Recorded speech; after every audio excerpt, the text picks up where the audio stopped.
Amados, um evento, ou seja, um programa que vai começar amanhã, me motivou a mais uma vez trazer uma palavra a vocês. Eu me recordo que lá em 2019, eu falei sobre esse tema, abordando esse mesmo tema. Então hoje, em 2024, nesse comecinho de ano, motivado por esse evento, eu quero trazer um desafio bíblico para vocês. Eu sei que tem muito jovem aí que fica contando nos dedos para chegar esse programa.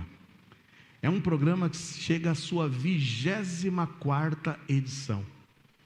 E tem gente que é vidrado, que gosta, que maratona, que vê. E eu não sei, talvez para alguns de vocês, o que é que começa amanhã? Amanhã começa a 24ª edição do... Vocês não querem falar, tá vendo? Para não se entregar, mas eu já vi aqui o meu irmão Roberto falando. Começa o quê, Roberto? O Big Brother Brasil. Ah, o pastor vai pregar sobre o BBB? Não, eu só quero usar isso como um gancho para um tema que eu quero abordar hoje e nos 3 próximos domingos.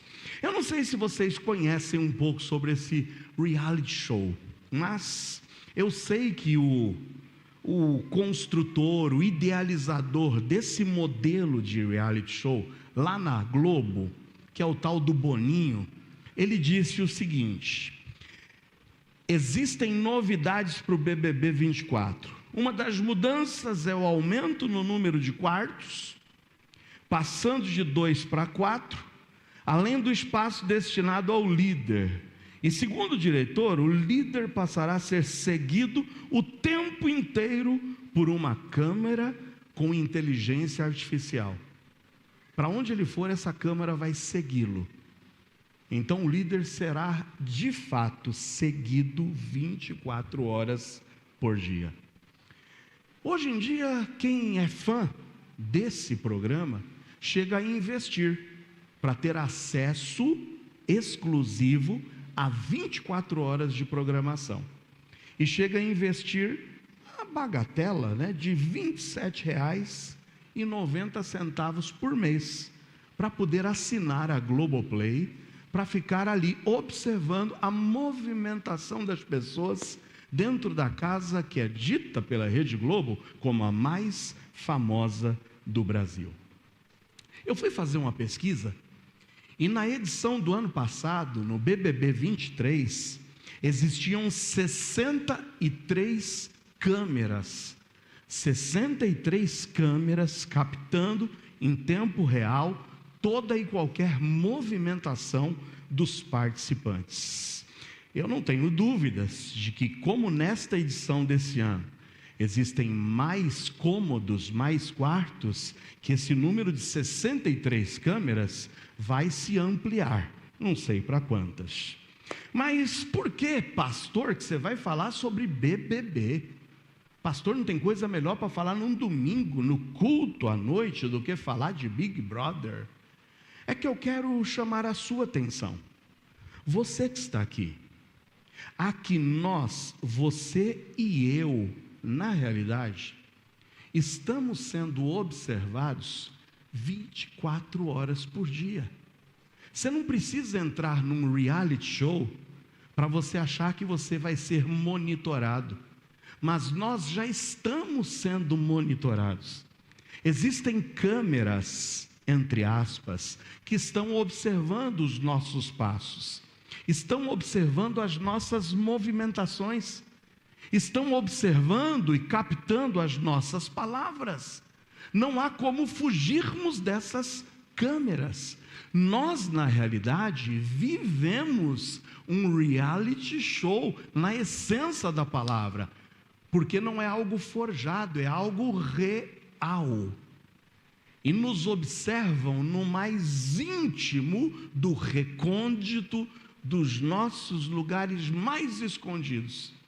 Não tem como fugirmos a essas câmeras. Somos monitorados a cada instante e cada um de nossos passos são medidos. Por isso, o tema dessa série de mensagens é: sorria. Sorria. Você está sendo filmado. Você está sendo filmado 24 horas por dia. E nós vamos, nesses 4 domingos, observarmos 4 pontos de vista sobre os quais nós estamos sendo observados. Eu vou chamar de 4 câmeras que estão focadas em nossas vidas durante toda a nossa existência. A Bíblia, sem sombra de dúvidas, é um livro maravilhoso. Nós aprendemos, através de exemplos, o que devemos fazer. Mas também aprendemos na Bíblia, que é a palavra de Deus, através de exemplos reais, o que não fazer. Então a Bíblia sempre nos ensina positivamente ou negativamente o que fazer ou o que não fazer. Por isso que nós vamos recorrer à Bíblia, para nós então olharmos a partir de hoje sobre o BBB real das nossas vidas.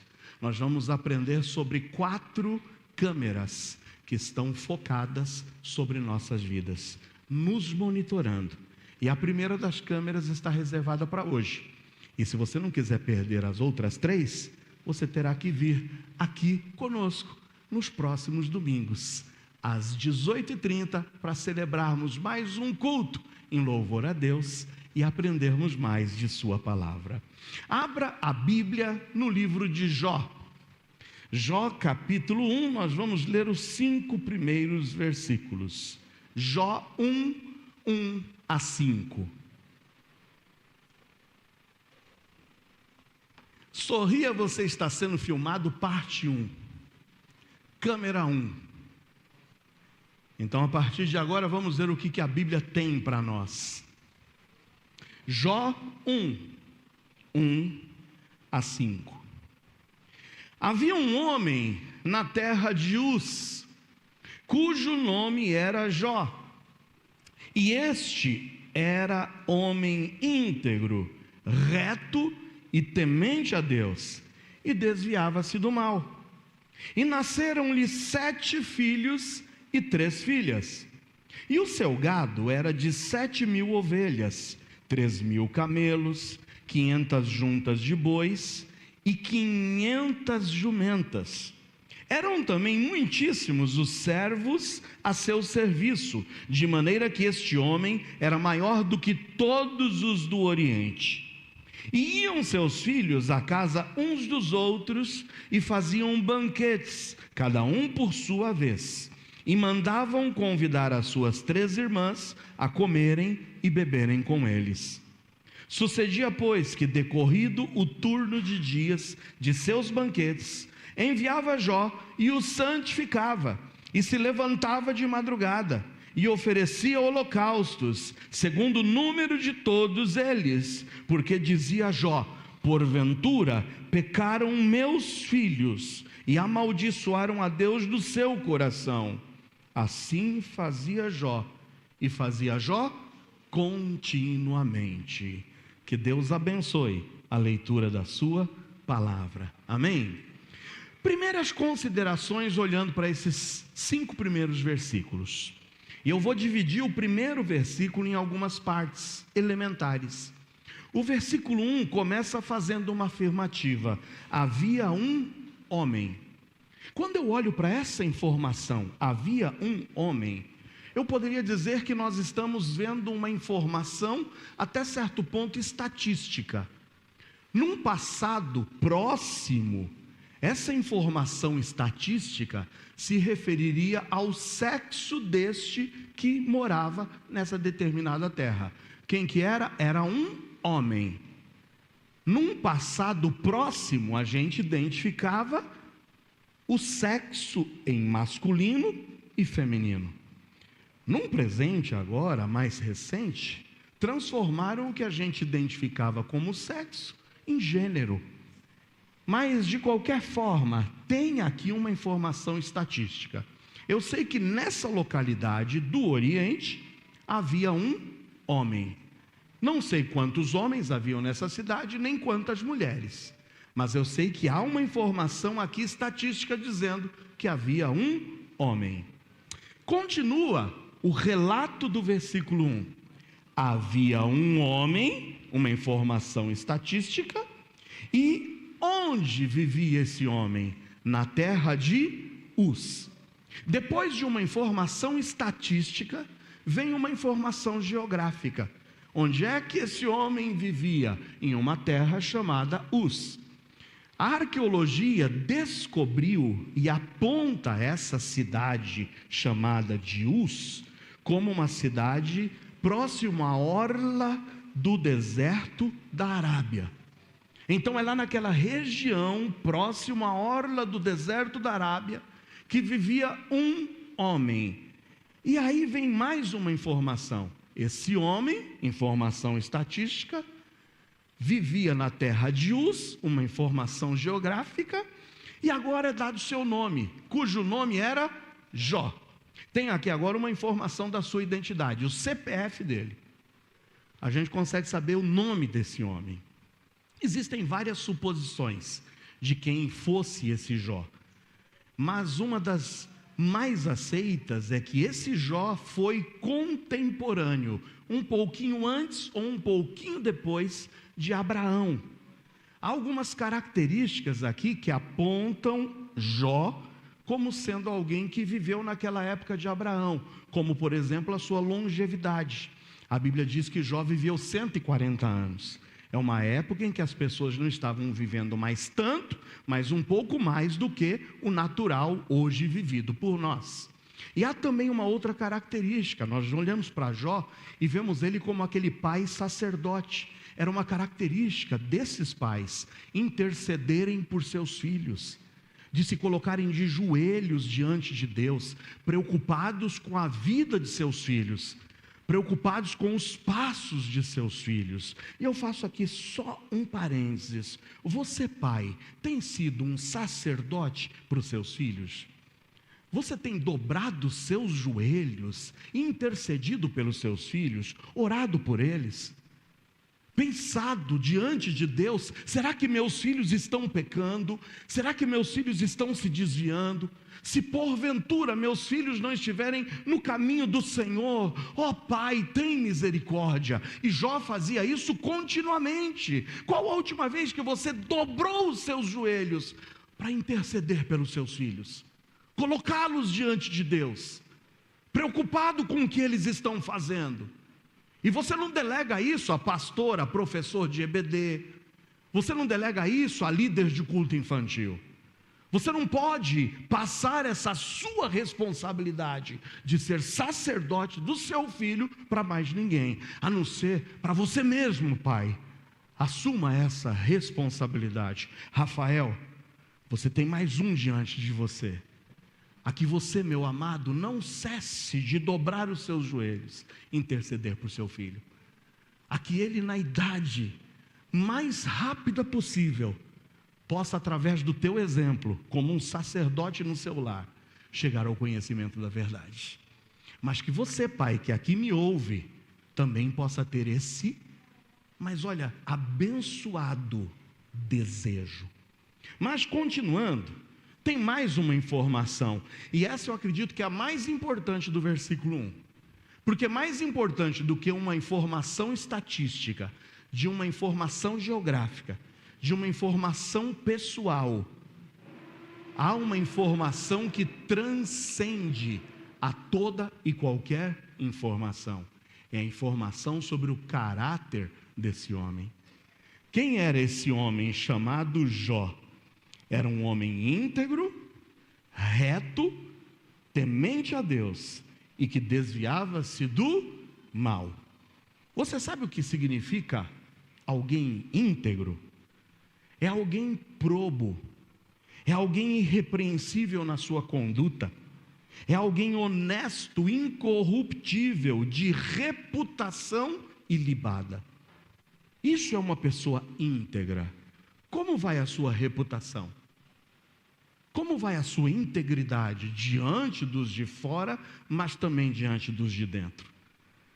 Como você seria reconhecido se hoje fossem descrevê-lo em uma biografia como essa de Jó? Mas não somente ele era íntegro, ele era reto. E por reto entende-se imparcial, justo, honesto. Mas além disso, ele também era temente a Deus. Alguém que teme a Deus é alguém que tributa a Deus grande reverência, respeito.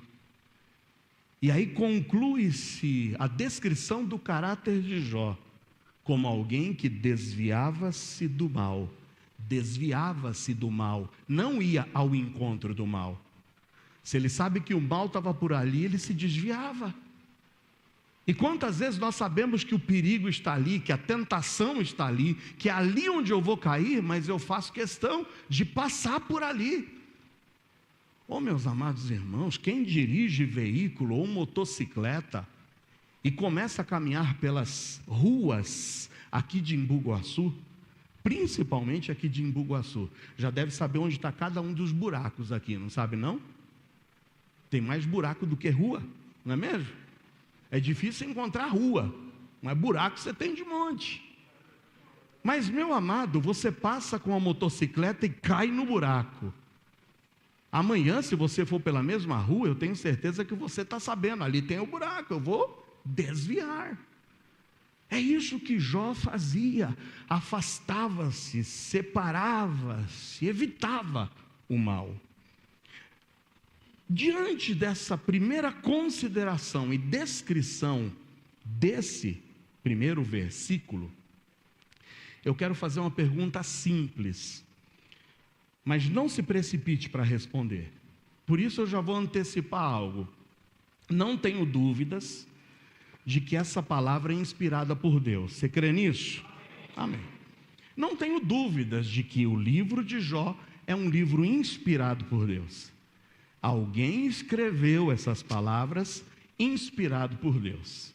Mas a minha pergunta é, não generalize, mas vamos especificamente. Se eu te perguntasse, ainda que saibamos que o livro foi inspirado por Deus, esse livro foi escrito por alguém. Então a minha primeira pergunta para você é: quem escreveu? Quem descreveu essas características de Jó?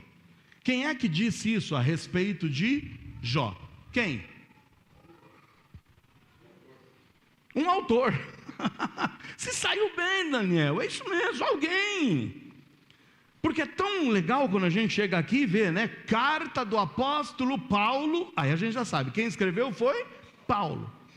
Olhando para o livro de Jó, nós não temos uma descrição aqui já clara de quem é o autor do livro de Jó. Mas nós temos algumas suposições.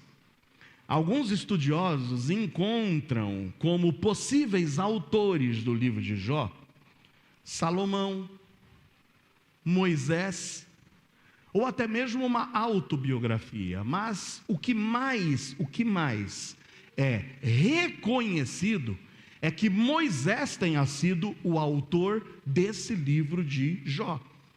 Inclusive no Talmud, que é o livro das tradições judaicas, coloca-se Moisés como autor do livro de Jó. Então, se eu te perguntasse, quem é que escreveu, ou melhor, quem é que descreveu essas qualidades de Jó?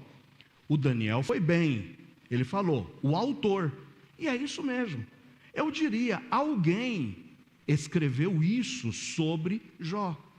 Mas como é que ele teve conhecimento sobre isso, se não fazendo uma pesquisa sobre quem era Jó?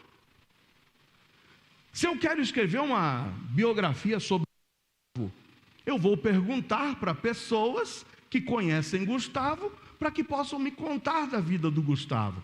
Ou posso até perguntar diretamente para ele. Mas digamos que Gustavo já estivesse morto, eu vou perguntar para pessoas que foram contemporâneas, que viveram. Nós vamos buscar informações sobre a vida dele para descrevê-lo. Então é justamente olhando para o versículo 1 E por essa dedução de que alguém escreveu isso sobre Jó, é que eu quero identificar a primeira câmera que está focada sobre a tua, a minha e a nossa vida 24 horas por dia. É o que os outros dizem e observam sobre nós. Existem olhares daqueles que estão ao nosso redor nos observando 24 horas por dia. A gente não foge dos olhares das pessoas. Tem alguns que dizem: eu estou pouco me lixando sobre o que pensam de mim. Ledo engano. Nós temos que estar preocupados sim do que pensam sobre nós. A opinião dos outros sim pesa, e pesa muito. Da mesma forma que essa descrição de Jó foi feita por alguém, a minha pergunta para você é: o que os teus vizinhos dizem de você? Se eu for fazer uma pesquisa no teu bairro, para o teu vizinho de parede ou de muro, o que ele acha de você? Se eu for fazer uma pesquisa sobre você, ou se vocês fossem lá onde eu moro, fazer uma pesquisa sobre mim, a minha pergunta é: o que os teus amigos, companheiros de trabalho ou de escola descreveriam sobre você? Eu posso ir lá e perguntar com as pessoas que convivem com você? Eu vou mais fundo, hein? Se eu perguntar para a tua esposa o que ela pensa de você, marido. Se eu perguntar para você: ó esposa, o que o teu esposo pensa de você? Se eu perguntar para os teus filhos que tipo de pai você é? Ou se eu perguntar para os teus pais que tipo de filho você tem sido? Porque às vezes a gente cria uma capa para os de fora, mas quem nos conhece é quem convive com a gente, é quem está dividindo o mesmo teto com a gente. O que a nossa família diz sobre nós? O que os membros da nossa comunidade dizem sobre nós? Se eu perguntar a respeito de você, Xande, para alguns dos irmãos aqui da igreja: o que vocês acham do Xande? O que vocês acham do Vitor? O que vocês pensam de Samuel? O que os nossos irmãos em Cristo dirão sobre nós? Qual a nossa reputação diante do mundo? Se hoje, meus amados irmãos, fossem escrever o livro de Joel, não o Joel profeta, mas o livro do pastor Joel, como é que começaria a minha descrição dada por alguém? Havia na IBEG um homem, espero que pudessem dizer isso de mim, né? Chamado Joel. Até aí tudo bem, fácil de escrever. Mas e qual seria a descrição do meu caráter? Enrolão, mentiroso, hipócrita, dissimulado. Qual seria a descrição que fariam sobre nós? Por isso, meus amados irmãos, tem uma primeira câmera que está voltada sobre nossas vidas. E essa é a câmera do que os outros pensam de nós. E se você está querendo viver uma vida pouco se lixando para que os outros pensam de você, eu quero que você atente para o que a palavra de Deus diz para você e para mim nessa noite. Está lá na primeira carta que Paulo escreveu aos Coríntios. Olha o que diz na primeira de Paulo aos Coríntios, capítulo 10, nós leremos versículos 31, 32 e 33. Você que acha que pode viver a sua vida do jeito que você quer, você que acha que não tem que dever satisfações a ninguém da tua vida, você que segue aí o que o mundo vive dizendo, que é você quem faz suas regras, olha o que a Bíblia nos diz na primeira carta que Paulo escreveu aos Coríntios, no capítulo 10, 31 a 33. Portanto, quer comais, quer bebais, ou façais qualquer outra coisa, fazei tudo para quê? Para a glória de Deus. E o 32 vem como uma pancada para a gente. Portai-vos de modo que não deis o quê? Escândalo. E eu não devo dar escândalo nem a judeu religioso. Tá? O judeu aqui são os religiosos que estão ao nosso redor, independentemente de qual a sua profissão de fé.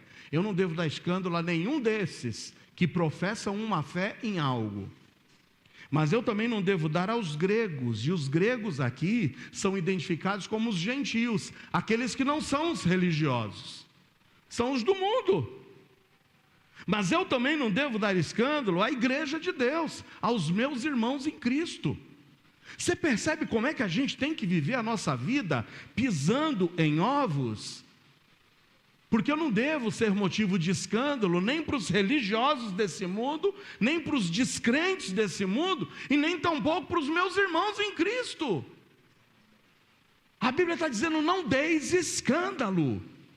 Como também eu, em tudo, agrado a todos, não buscando o meu próprio proveito, mas o de muitos, para que assim se possam salvar. Você vê como a gente tem que analisar a cada momento. Eu sei que a gente diz: eu sou livre em Jesus. Conhecereis a verdade vos libertará. E alguns entendem a liberdade que a gente tem em Cristo com libertinagem. É viver sem dar prestação de contas a ninguém e a nada. E a viver dissimuladamente, como se eu não tivesse que prestar contas a ninguém. Irmãos, nós prestaremos contas principalmente a Deus. Mas se nós queremos que as pessoas se salvem, eu vou ter que muitas vezes abrir mão até dos meus direitos, da minha vontade, de muita coisa que eu acho que eu sou livre para fazer, mas eu tenho que estar preocupado ao meu redor, para não fazer e não trazer escândalo ao nome de Deus e de Jesus. Lembra de Jó? Quem era Jó? Homem íntegro, reto, temente a Deus e que desviava-se do mal. É inegável o fato de que enfrentamos tempos difíceis e trabalhosos, e que o mundo passa por uma crise profunda de moral e ética. Nós estamos inseridos em um contexto, irmãos, de uma crise profunda.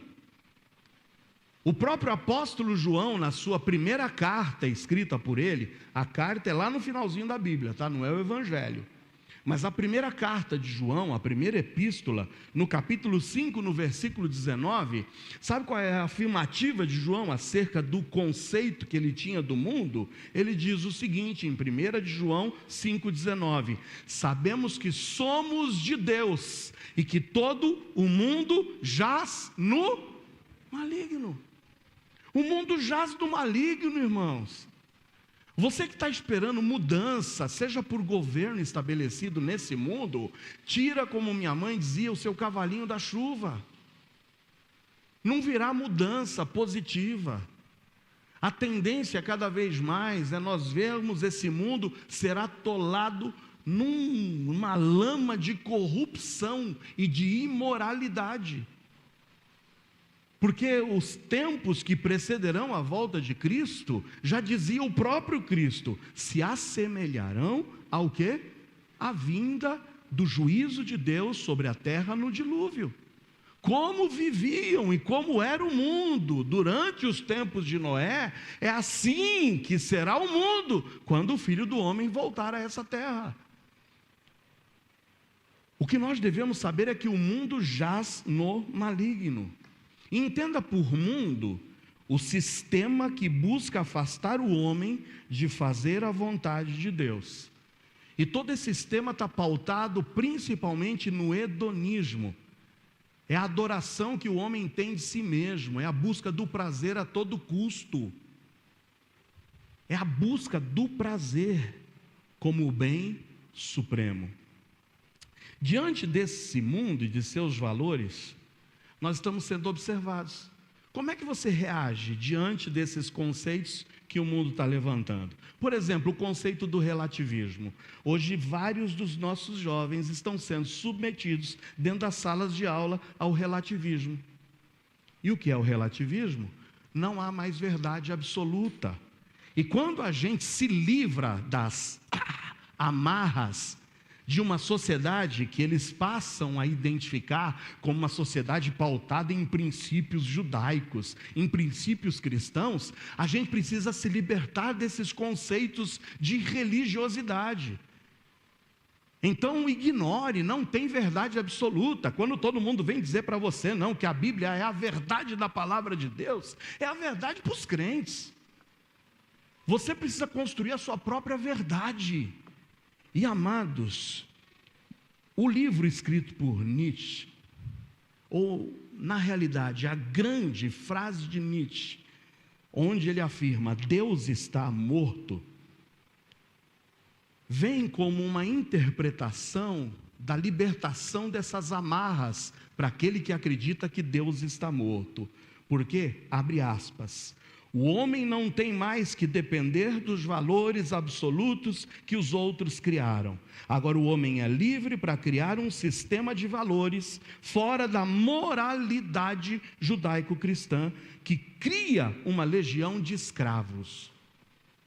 É isso que os professores, na sua grande maioria, que foram alimentados pelo hedonismo, pelo relativismo e pelo humanismo, vão trazer para dentro das salas de aula. Você precisa ser uma mente pensante que se liberte dessas amarras da religião. Quando a gente risca, irmãos, num dos devocionais de quartas-feiras aqui, quando nós examinamos o Salmo 14, o ápice da corrupção do ser humano é quando ele chega exatamente a essa afirmativa de Nietzsche: não há Deus. E lá no Salmo 14, Deus chama isso do ápice da insanidade. Disse o nécio, disse o tolo no seu coração: não há Deus. Quando a gente risca Deus da nossa história, nós riscamos a possibilidade de qualquer tipo de prestação de contas. Então, se não prestaremos contas a Deus, eu estou livre para fazer o que eu quiser. E é isso que o mundo está pautando como um modus operandi. O narcisismo é uma das marcas do nosso mundo. Você já ouviu a história de Narciso? Quem era o Narciso? O cara que um dia foi ali beber água e ele viu o reflexo da imagem dele. E ele se apaixonou por ele. Ele disse: que cara bonito, que lindo. E quando ele foi tocar, viu o reflexo de: eu sou lindo.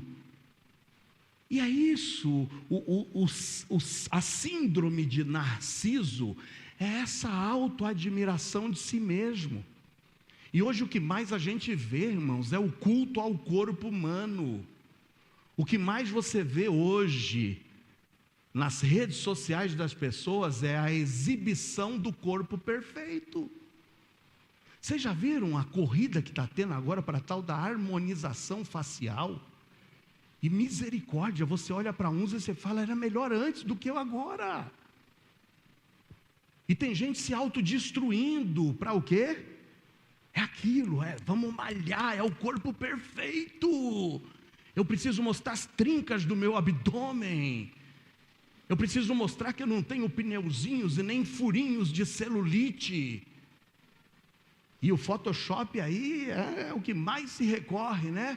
A criação do corpo perfeito, diminuir a cintura, aumentar as curvas, e essa corrida desenfreada, porque o narcisismo é o que opera e impera no nosso mundo. A perversão, irmãos, o que antes era praticado em segredo, agora é feito em plena luz do dia em lugares públicos. Vocês já viram como hoje, por exemplo, a opção sexual da pessoa, a homossexualidade, ela é exaltada? E normalmente a mídia faz esse papel. Normalmente os personagens homossexuais são os melhores, são os bonzinhos, são os mais cordiais, são os fiéis. E bota os heterossexuais, são os machistas, são os brutos, são os que desrespeitam, para se criar uma imagem e uma distorção da realidade. A internet nunca teve tanto lucro na pornografia, na bestialidade e principalmente na pornografia infantil. O que antes era feito às escondidas, agora é feito às claras. O sectarismo é a gente seccionar a sociedade em pequenos grupos, e é um lutando contra o outro. É tanta guerra hoje de pequenos grupos, uns contra os outros. Não se fala mais em união, não se fala mais em raça humana, não se fala mais no homem, no ser humano, mas em grupos. E tem muitos dos nossos jovens que querem ser aceitos em determinados grupos e que se tornam o que eles não são. Eles não são aquilo, mas acabam se tornando aquilo para serem aceitos e pertencerem a um grupo. E acabam caindo em situações sombrias e perigosas para sua própria integridade pessoal. São jovens hoje rompendo relações familiares para seguirem grupos, minorias, tribos. O imediatismo. Você já viu como a nossa sociedade, a sociedade do estalar de dedos e me dá aqui na mão, é o imediatismo. Eu me recordo num dos retiros dos homens, no penúltimo, ou seja, no primeiro, quando eu compartilhei isso num momento com os homens. Eu falei que antes, irmãos, o negócio de buscar água para beber era uma saga, não era? Você saía com um balde, você ia lá no poço, você jogava o balde, você puxava, aí você trazia aquela água, botava lá na cumbuca, aí você ia lá purificar aquela água, mas quando você tomava, você falava, que realização, a água era até mais gostosa, pela saga que você teve para trazer a água.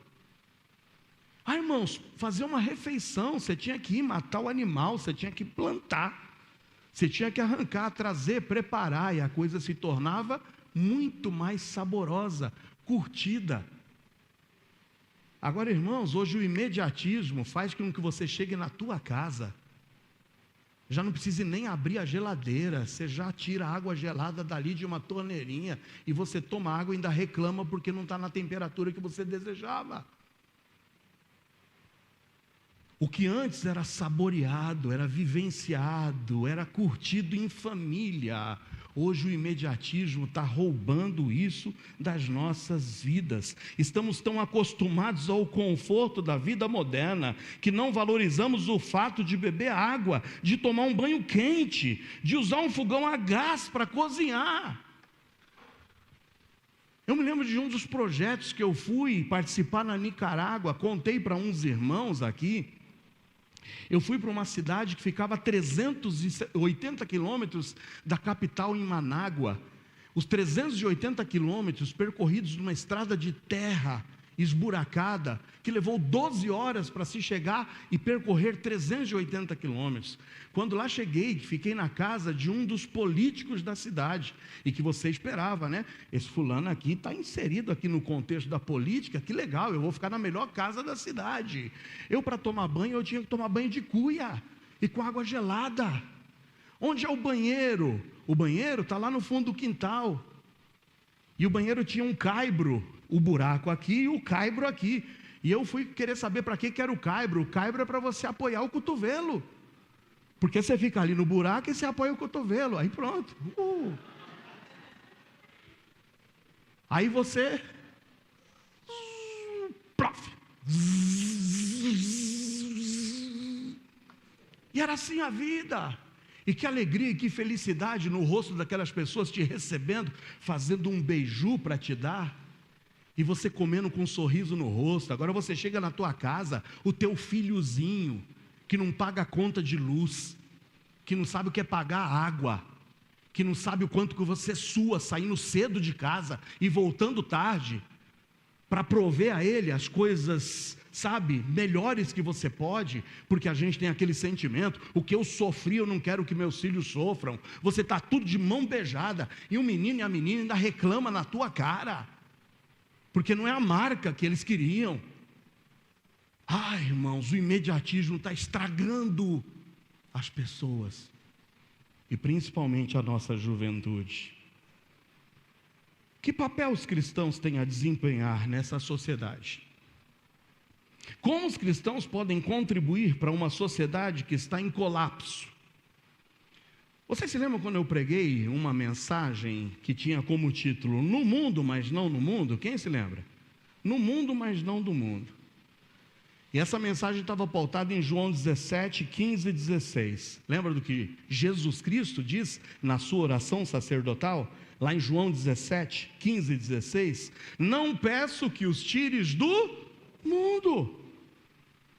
Eles não são do mundo, como eu do mundo não sou. Mas, Senhor, eu não estou orando e pedindo que o Senhor os tire do mundo, mas eu peço que o Senhor os livre do mal. Irmãos, nós vamos ter que continuar vivendo nesse mundo. Não adianta você ficar querendo, ser abduzido ou sair desse mundo, não. Nós só vamos no momento em que o Senhor quiser que nós vamos. Seja pela morte, ou seja, eu quero ouvir um amém, hein? Pelo arrebatamento, amém ou não? Isso é o melhor, essa é a nossa bendita esperança. Mas ninguém vai antes, irmãos. Então nós estamos nesse mundo, embora não sejamos nesse mundo, enquanto tivermos vida. A vida tem que ser vivida nesse mundo. Mas diante das câmeras que estão sobre nós, porque estão nos observando, como é que vai reagir esse povo, hein? Como é que esses cristãos vão reagir diante de toda essa situação? É o relativismo, é o hedonismo, é o mundanismo, é a perversão. Como é que a gente reage diante de tudo isso? O mundo está de olho. O mundo está observando através dessas câmeras que estão ligadas para observar qual é o seu testemunho. Por isso que o que os outros pensam sobre nós é resumido nessa primeira câmera. E se você quiser dar o título a essa câmera, dê o título. É a câmera do testemunho. Tem uma câmera voltada para você 24 horas para ver qual é o teu testemunho diante desse mundo. Como é que você vai reagir diante desse mundo? Romanos 12, 2, o que diz? Eu ouvi um sussurro, eu ouvi alguns balbuciando, mas vai aparecer aqui Romanos 12, 2 e nós vamos ler todos a uma só voz. Vamos juntos? E não sede conformados com este mundo, mas sede transformados pela renovação do vosso entendimento, para que experimenteis qual seja a boa, agradável e perfeita vontade de Deus. Amém ou não? Eu não vou me conformar com esse mundo. E por ser conformado com esse mundo, existe a primeira interpretação. Me conformar é cruzar os braços e dizer, não tem nada que eu possa fazer. E a segunda interpretação do conformado é isso, é tomar a forma do mundo. Deus não quer que você tome a forma do mundo. O mundo tem um jeito, tem uma forma, mas o Senhor não quer que você assuma essa forma e não se conforme com essa forma do mundo. Efésios 2, 1 e 2. Efésios 2, 1 e 2. Olha o que diz a palavra de Deus em Efésios 2, 1 e 2. E vos vivificou, estando vós mortos em ofensas e pecados. Só a título de curiosidade. Esse versículo fala de algo que ocorreu no passado. Em um determinado momento do passado da tua vida, Jesus veio para te trazer vida. Ele vos vivificou quando você e eu estávamos mortos em ofensas e pecados. Lembra que o decreto sobre nossas vidas, de Romanos 3, 23, dizia, todos pecaram e porque pecaram, destituídos estão da glória de Deus. Em Romanos 6, 23, o que diz? O salário do pecado é a morte. Havia um momento em que estávamos mortos espiritualmente, separados de Deus e inseridos no contexto do mundo. Só que Paulo está dizendo, teve um dia em que vocês foram vivificados. E vocês tiveram essa vida espiritual no momento que vocês estavam mortos. Só a título de curiosidade, quantos do que aqui estão podem dizer com convicção do fundo do coração de que estavam mortos, mas que agora estão vivos no Senhor. Diga amém. Você chegou ao conhecimento da verdade? Ele vos deu vida. Porque lembra, é isso que Jesus disse: eu vim para que tenham vida e a tenham em abundância. Eu estou falando com vivos aqui ou com mortos? Tem vivo aqui? Amém. Se tem vivos aqui, qual é a palavra de Paulo para os vivos que aqui estão? Versículo 2: noutro tempo, é naquele tempo em que você estava morto, e quando ele deu vida para vocês. Está falando de passado, não está falando de presente. Então, noutro tempo, andastes segundo o curso desse mundo. Teve um tempo em que a gente andava conformado com o mundo, andava de acordo com o curso do mundo. É o barquinho de papel que você coloca na enxurrada. Começa a chover, como eu gostava de fazer isso, a rua onde eu morava quando criança, era uma descida. E quando foi asfaltada a rua, como era legal, começava a chover, você ia para a calçada para jogar barquinhos de papel e a enxurrada levava. A gente colocava tampinha de refrigerante e via ela indo embora. Isso é o curso do mundo. É quando você pisa no mundo e ele te leva como uma enxurrada. Você acaba se conformando e seguindo o curso do mundo. Só que Paulo está falando que isso acontecia lá atrás. Eu perguntei para vocês, eu estou falando com vivos ou mortos? Tem vivo aqui? Então, se você está vivo, meu irmão, você não pode mais viver segundo o curso desse mundo. É simples assim. Todos esses conceitos que compõem o modus operandi desse mundo, que jaz no maligno, não podem ser os conceitos que regem a sua vida. Porque o Senhor nos alcançou, e aqui está dizendo: andaste segundo o curso desse mundo, segundo o príncipe das potestades do ar, do espírito que agora opera nos filhos da desobediência. Isso tem que ser passado, não pode fazer parte do teu presente. Mas tem mais um versículo que eu quero te chamar a atenção. Está no 1 de João, primeira carta. Vai para o fim da Bíblia de novo. Apocalipse, Judas, 3ª, 2ª, 1 de João. 1 de João 2, 15 a 17. Olha o que diz na 1 de João 2, 15 a 17. Não ameis o quê? O mundo. Está vendo? O que eu disse para vocês que é o mundo? É o sistema que rege, sabe, os nossos pensamentos. É o sistema que tenta reger as nossas atitudes. É o sistema que tenta nos reger pela ética desse mundo. Mas a Bíblia já disse, em primeiro lugar, eu não posso estar conformado com esse mundo. Em segundo lugar, eu não posso seguir o curso desse mundo. Mas em terceiro lugar, aqui está dizendo: não ameis o mundo. Você não pode amar tudo isso que está aí. Nem o que no mundo há, porque se alguém ama o mundo, o amor do Pai não está nele. Porque tudo que há no mundo, e aí ele vai começar a descrever o que é a concupiscência dos olhos. Olha aí, concupiscência dos olhos, desejo dos olhos. Lembra quando a gente fala do hedonismo? A construção do corpo, a exposição do corpo. É o que mais a gente vê hoje. Eu preciso de likes. Concupiscência dos olhos é a venda para atrair os olhos, atrair o desejo dos olhos para você. A concupiscência da carne e a soberba da vida não é do Pai, mas é do mundo. Olha a soberba da vida. O imediatismo, as coisas feitas, as facilidades. E a gente está empurrando nossos filhos para as facilidades, para dar tudo de mão beijada, tudo feito, tudo construído, sem o mínimo esforço. O mundo passa, versículo 17. O mundo passa e a sua concupiscência, mas aquele que faz a vontade de Deus permanece por quanto tempo? Para sempre. Amém ou não? Ah, irmãos, tem uma câmera voltada para cima da gente. É a câmera do que os outros estão nos observando. Como é que Ana vai agir? Como é que André vai sair dessa? Como é que o Daniel se sai dessa? Como é que Cida vai agir? Como é que o Juliano vai fazer? O que é que Xande vai falar? O que é que Cristina vai... Qual vai ser a reação dela? O que Zaqueu vai tomar como uma decisão agora? O mundo está de olho. São os nossos vizinhos, são os nossos companheiros de trabalho, são os nossos empregados, é o nosso patrão. Estão de olho na gente. Como é que vai ser a nossa reação? Como é que a gente vai sair dessa?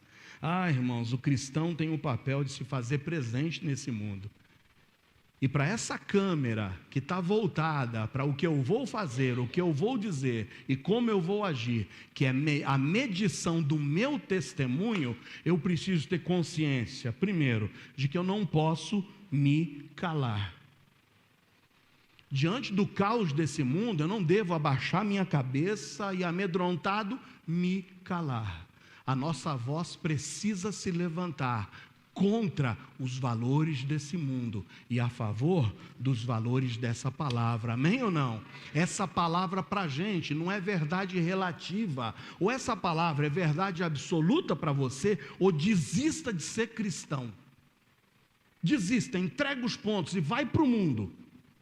Porque a gente acredita que essa palavra é a palavra de Deus infalível, inerrante, e que não muda, imutável, ou a gente se entrega logo a esse mundo.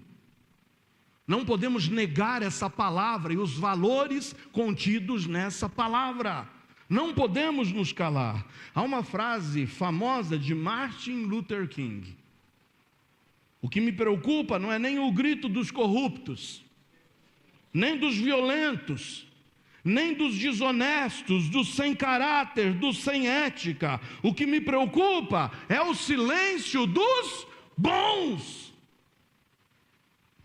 Os crentes têm se calado, amedrontados, abaixado a cabeça para os valores do mundo, se corrompendo e entrando na onda.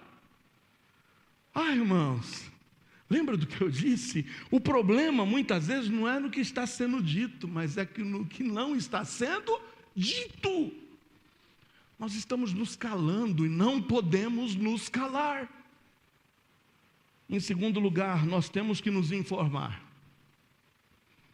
Para de ficar aí fechado no teu mundinho, busque informações. A gente tem que se informar e tem que estar preparado para dar a qualquer que pedir a nós a razão da esperança que há em nós. Não é mais tempo da gente falar, vou chamar meu pastor, vou chamar o irmão, agora eu não sei, me ajuda, help. A gente precisa se informar, busque informação, precisamos estar atentos a todo contraditório e não engula tão somente o que estão querendo, através das redes sociais, através das mídias, empurrarem e fazerem você engolir como sendo verdade. Tem uma verdade imutável e a verdade da palavra de Deus, amém? Está disposto a defendê-lo ou não? A palavra de Deus é viva, é eficaz, é mais penetrante que espada alguma de dois gumes. Ela penetra até a divisão da alma e do espírito, das juntas e medulas, e é apta para discernir os pensamentos e intenções do coração. Por isso, não se cale, se informe, inclusive para não ser enganado. O pastor Joel acho que tem inveja desses coaches desse dia. Não tem inveja nada. Eu quero continuar pregando essa palavra e continuar exortando essa igreja através dessa palavra. Porque tem muita gente sendo enganada pelas mensagenzinhas bonitinhas que hoje estão sendo entregues diante dos púlpitos de muitas ditas igrejas. Em Colossenses 2,8, o apóstolo Paulo já nos alertava. Em Colossenses 2,8, tende cuidado para que ninguém vos faça presa sua, por meio de filosofias e vãs sutilezas, segundo a tradição dos homens, segundo os rudimentos do mundo, e não segundo Cristo. Por isso, em terceiro lugar, não somente eu não posso me calar, eu tenho que me informar, para não ser enganado. Em terceiro lugar, eu tenho que me posicionar. Muitos cristãos em defesa de ideologias, já disse isso várias vezes para vocês, Muitos cristãos, em defesa de ideologias, têm perdido a racionalidade. Têm perdido. Em Provérbios 17:15 diz: o que justifica o ímpio e o que condena o justo, tanto um como o outro, são abomináveis ao Senhor. O que justifica o ímpio, o que passa a mão na cabeça do ímpio, ou o que condena o justo, tanto um como o outro, para o Senhor, são o quê? Abominação. Toma cuidado se você não está passando a mão no erro. Se você não está apoiando o erro. E toma cuidado quando você está condenando o justo e o que é certo pelo erro. Apocalipse 22:11 diz que a gente tem que estar preparado. Apocalipse 22:11 diz: quem é injusto, seja o quê? Injusto. E quem é sujo, seja sujo ainda. Mas quem é justo, seja justificado ainda. E quem é santo, seja santificado ainda. Tem injusto e tem sujo aqui? Ou aqui tem aquele que quer viver pela justiça e se santificando a cada dia? Amém ou não? É por isso. É tempo de posicionar-se, irmãos. Não é tempo da gente ficar em cima do muro. A primeira câmera que indica o que os outros pensam de nós, deve nos fazer pensar sobre a importância do nosso testemunho. Tem uma câmera olhando para a gente, é o que os outros pensam da gente. Isso deve fazer você refletir para o teu testemunho. Deus espera que sejamos prudentes no andar. Sim, está lá quando Paulo escreve aos Efésios 5:15, vede prudentemente como andais. Devemos ser prudentes no falar. Efésios 4:25 e 29. Em Efésios 4:25 diz: deixe a mentira e falai a verdade, cada um com seu próximo, porque somos membros uns dos outros. E no 29 diz: não saia da vossa boca nenhuma palavra torpe, mas só que for boa para promover a edificação e para que dê graça aos que a ouvem. As pessoas estão olhando para ti, meu irmão. As pessoas estão te observando. Isso vale para mim também. Eles estão nos observando. Isso tem que me fazer estar alerta para o meu testemunho, porque eu não posso ser motivo para escândalo, nem para religiosos desse mundo, nem para incrédulos desse mundo, e nem para os meus irmãos em Cristo.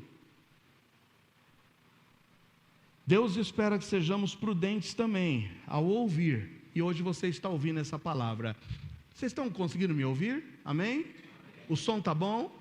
Está chegando lá no último banco? Que bom! Vocês me ouviram? Amém? Conseguiram me ouvir? E o que a gente faz com essas palavras que a gente ouviu? O que a Bíblia diz que eu tenho que fazer? Praticar. Oxe, é praticar. Olha o que diz em Mateus 7, 24 e 25. Mateus 7, 24 e 25. Todo aquele, pois, que escuta estas minhas palavras e as pratica. Vocês creem que o que eu estou pregando para vocês é palavra de Deus? Amém ou não? O que eu lhes anunciei hoje é palavra de Deus contida aqui, nessa Bíblia infalível e inerrante? Então Jesus está dizendo que todo aquele que escuta essas minhas palavras e as pratica, assemelhá-lo-ei ao homem prudente, que edificou a sua casa sobre a rocha. Desceu a chuva, correram rios, assopraram ventos, e combateram aquela casa, e não caiu. Por quê? Porque estava edificada sobre a rocha. Amém ou não? Isso é para quem pratica. Porque se lermos os versículos seguintes, diz: o que ouve e não pratica, é o mesmo que construir a casa sobre a areia. Você percebe que o material é o mesmo, e o material são as palavras de Cristo. Quando você pratica, é edificar a casa sobre a rocha. Quando você não pratica, é edificar a sua casa sobre a areia. Lembra, é a mesma palavra que cai em solo bom ou cai em solo ruim. É você quem estipula como é que está o teu coração, para ouvir essa palavra e colocá-la em prática. Ou você pode sair daqui do mesmo jeito e continuar seguindo o conselho do mundo, seguindo o curso desse mundo, se conformando com esse mundo e amando esse mundo. São escolhas que a gente tem que fazer. No entanto, para toda escolha tem consequência. Porque tudo aquilo que o homem planta, seguramente é o que ele irá colher. Tiago 1:22, e eu me encaminho para o final dessa mensagem. Tiago 1:22 diz: sede cumpridores da palavra, e não somente ouvintes, enganando-vos a vós mesmos. Tem cumpridor da palavra aqui? Amém ou não? Você está disposto a cumprir essa palavra? Porque eu concluo essa primeira mensagem da seguinte forma: hoje em dia, nossa vida é tal qual um reality show. Amanhã está começando o BBB. Tenho certeza que mais de 60 câmeras voltadas, monitorando a vida dos concorrentes e dos participantes que lá estarão. Vai ter gente querendo acompanhar passo a passo e ouvir cada uma das palavras que os participantes proferirão. Só que hoje em dia, a nossa vida, de fato, é um reality show, na essência da palavra, porque é a vida real que a gente vive. E não tem como nos enganarmos a nós mesmos ou enganarmos todas as pessoas. Porque existem câmeras voltadas para nós, 24 horas por dia. E você que diz, eu não devo satisfação da minha vida para ninguém, eu te digo, abre o teu olho, abre o teu olho, porque o Senhor não quer que você dê escândalo para ninguém. O Senhor não quer que você se envolva com esse mundo, a que você siga o curso desse mundo, a que você ame esse mundo, a que você se conforme com esse mundo. Nós precisamos nos levantar como uma voz ativa nesse mundo. Por isso, o que os outros pensam de nós deve nos fazer nos levantarmos e nos importarmos sobre o nosso testemunho. Os últimos versículos que eu quero ler para vocês. O primeiro está em 1 de Pedro 2:12. 1 de Pedro 2:12 diz: tendo o vosso viver honesto entre os gentios, para que naquilo em que falam mal de vós, como de malfeitores, glorifiquem a Deus no dia da visitação, pelas boas obras que em vós observem. O Senhor espera de você, meu amado irmão em Cristo, boas obras. E o segundo e último texto está em Mateus 5:13 e 14. Mateus 5:13 e 14. Vós sois o sal da terra, leia-se o sal do mundo. E se o sal for insípido, com que se há de salgar? Se o sal perder o seu poder de salgar, para que ele serve? Se o sal só tem um objetivo, salgar, dar sabor, temperar, para nada mais presta, senão para se lançar fora e ser pisado pelos homens. Mas vós sois também a luz do mundo, e não se pode esconder uma cidade edificada sobre um monte. Ah, irmãos, quem gosta de um churrasquinho aqui? Legal? Sal grosso, sal de carreteiro, eu não sei qual sal que você gosta de usar. Mas o sal, para fazer a diferença na carne, ele precisa sair de onde?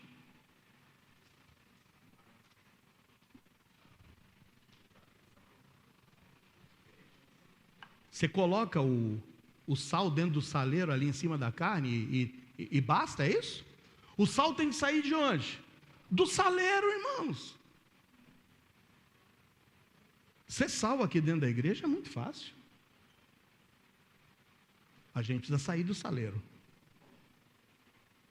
E o sal só vai fazer diferença se estiver em contato Ah, não é o cheiro do sal que vai fazer a diferença, não. Ah, a carne está aqui, deixa eu jogar o sal ali. Não. Tem que ter o contato do sal com a carne para fazer a diferença. Você está fazendo a diferença? Você é sal. Ou você está sendo sal sem sabor? Como minha mãe falava, isso aí não cheira nem fede. Minha mãe tinha tanta sabedoria, estudou só até a 2ª série. Sabia assinar o nome dela, sabia ler, aprendeu a ler na palavra de Deus. Mas quantos ditados que os nossos antigos tinham, né? Quanto crente que não cheira nem fede está por aí? É sal que só quer ser sal aqui dentro do saleiro. Aqui dentro do saleiro não precisa de sal não, irmão. Quem está precisando de sal é o mundo. E a gente tem que sair daqui do saleiro decidido a fazer a diferença, a ser notado lá no mundo. E não a se misturar no mundo com o mesmo sabor do mundo. Tem que fazer a diferença. Temos que fazer a diferença e não simplesmente ser conhecido como um evangélico. Ah, qual a sua religião? Eu sou evangélico, eu sou protestante, eu sou crente. Poxa, tá? E você está fazendo a diferença? Fazer a diferença é ter a postura de um cristão que anda com Deus e que reflete esse andar nos seus relacionamentos. Fazer a diferença é o que pode fazer com que essa igreja seja forte, abençoada, vitoriosa sobre o pecado e sobre o inimigo. Porque fazer a diferença vai fazer de você um crente mais forte, mais vigoroso, disposto a pagar o preço pela santificação de suas vidas. Deus espera do sal que ele salgue. 4 câmeras nós estudaremos durante esse mês de janeiro. A primeira já foi exposta hoje. A primeira é a câmera do que os outros pensam de nós. Eles estão nos monitorando 24 horas por dia. Quem? Os religiosos. Quem? Os do mundo. Quem? Os nossos próprios irmãos. Nós somos observados a todo instante, dentro de nossa casa e nos nossos relacionamentos.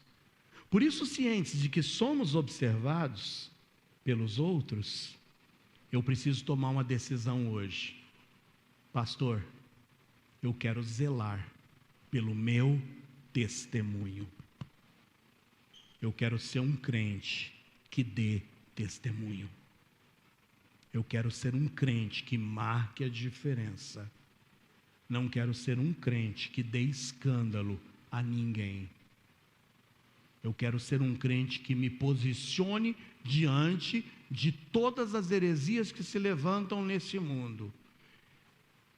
Porque o grande problema não está na voz dos maus que estão se levantando, mas o grande problema está no silêncio dos cristãos que não estão se posicionando. De que lado você quer estar? Do mundo ou do lado de Deus? Não sabeis vós, adúlteros e adúlteras, Tiago 4,4, que a amizade do mundo constitui-se inimizade de Deus. Qualquer que quiser ser amigo do mundo, constitui-se inimigo de Deus. Eu quero sim estar olhando. Opa, tem uma câmera ali, ó. Opa, tem mais uma ali, ó. Eita, tem mais uma ali.